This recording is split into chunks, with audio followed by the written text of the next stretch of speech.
Why is row 13 missing on so many airplanes, narrator? If you find this interesting, don't forget to like, subscribe, and let us know in the comments what you think about airplane superstitions. In summer 2023, United Airlines spokesperson Linda Jojo revealed an interesting company trivia note.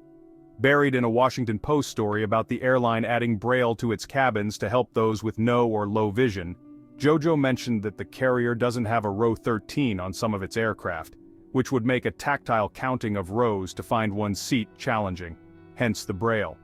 A cursory glance of United's fleet confirms this.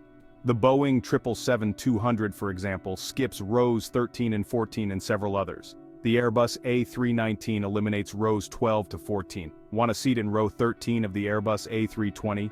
Forget it, there isn't one. Is United superstitious?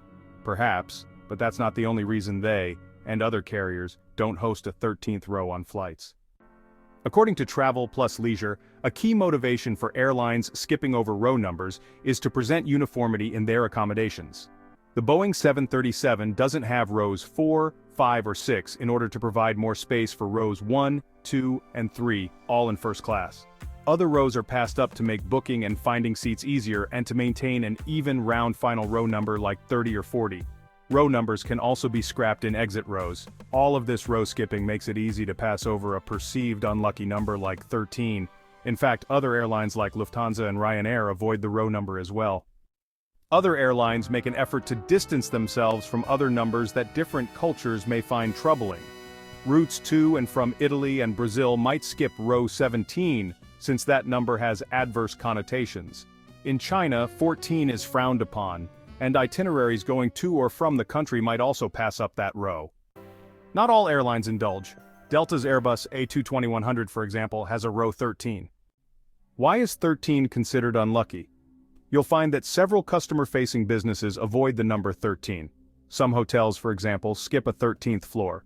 Some people dislike doing anything life-changing like marrying on the 13th, especially if it's a Friday. But why do people assign misfortune to the number? Blame Loki.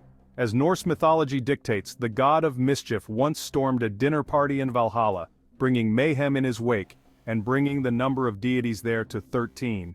It may also stem from the arrival of Last Supper attendee Judas Iscariot, who was the 13th reveler to appear. Friday is also a day of the week that seemed to bring about further biblical misadventure, including Cain's murder of Abel and Adam and Eve sampling the forbidden fruit. Other examples persist throughout history, including the number of steps to the gallows, 13, and the number of witches in a coven, also 13. Naturally, there's no objective evidence that a plane having a row 13 will statistically increase the odds of something bad happening.